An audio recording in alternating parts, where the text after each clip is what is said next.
మీరందరూ కూడా ఆలోచనలో పడాల్సిన విషయం ఏంటంటే ఒక విషయం ఉంది. ఇగో గిడ కనబడుతున్నదా అక్క? చూడుర్రి ఒకసారి మీ అందరికీ చెప్తున్నాను, నేను మళ్ళీ చెప్తున్నా.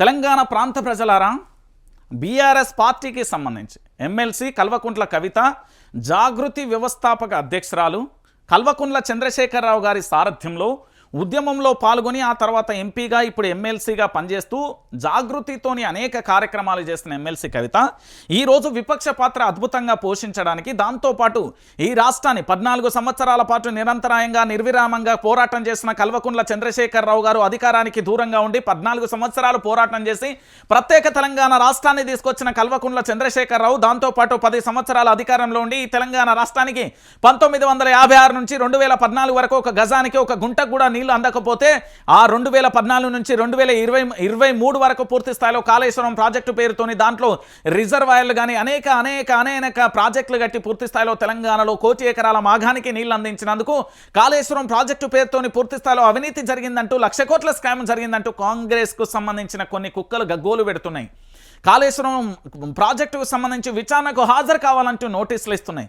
కాళేశ్వరం ప్రాజెక్టు మొత్తం పూర్తయిందే, కేవలం 95,000 కోట్ల రూపాయలు అనేది మర్చిపోయారు. దాంతోపాటు ఇంకొక విషయం ఏంటంటే ఇక్కడ పూర్తిగా కూడా తెలంగాణ రాష్ట్రానికి సంబంధించిన ఉద్యమ నేత 10 సంవత్సరాల ముఖ్యమంత్రికి నోటీసులు ఇస్తే తెలంగాణ రాష్ట్రం మొత్తం గగ్గోలు అగ్నిగుండంలా మండాల్సింది పోయి పూర్తి స్థాయిలో కూడా సైలెంట్ అయిపోతున్నారంటే కారణం ఏంటి? ఈ విషయాలన్నీ తెలంగాణ ప్రాంత ప్రజలకు వాస్తవాలు తెలియజేయాలి. కేసీఆర్ అంటే ఉద్యమానికి సంబంధించి ప్రాంత ప్రయోజనాల కోసం, ఇక్కడ ప్రజల కోసం మాత్రమే పనిచేసే గొప్ప వ్యక్తి కల్వకుంట్ల చంద్రశేఖరరావు. ఆయనకు నోటీసులు ఇచ్చిన సందర్భంగా పూర్తి స్థాయిలో కూడా ఈ రోజు జాగృతి ఆధ్వర్యంలో పూర్తి స్థాయిలో ఒక నిరసన కార్యక్రమం జరుగుతుంది. దానికి సంబంధించిన వాల్ పోస్టర్ ఇదే. కాళేశ్వరం కమిషన్ పేరుతో కేసీఆర్ గారిపై కాంగ్రెస్ ప్రభుత్వం కుట్రలకు వ్యతిరేకంగా నిరసన దీక్ష జూన్ 4, 2025 ఇందిరా పార్క్ హైదరాబాద్. సమయం ఉదయం 10 గంటల నుండి మధ్యాహ్నం 1 గంట వరకు కూడా జాగృతి తెలంగాణ జాగృతికి సంబంధించి ఈ కార్యక్రమంలో అందరూ పాల్గొనాలి. ఎందుకంటే మన ఉద్యమ నేత కల్వకుంట్ల చంద్రశేఖరరావుకి ఎట్లా నోటీసులు ఇస్తారు? అసలు నోటీసులు ఇవ్వడానికి అవసరమే. సుప్రీంకోర్టే చెప్పింది కదా, పూర్తి స్థాయిలో సిడబ్ల్యూసీకి సంబంధించి అన్నిటిని పాటించింది, తెలంగాణ రాష్ట్రానికి నీళ్ళ ప్రయోజనాల కోసం పనిచేసింది అనేది సుప్రీంకోర్టు బెంచ్ కూడా చెప్పింది. దాంతోపాటు ఎల్ఎన్టీకి సంబంధించి కూడా పూర్తి స్థాయిలో లేఖ రాసింది కదా, వాస్తవంగా మేము అన్ని రకాలుగా అన్నింటినీ పాటించే కట్టామని.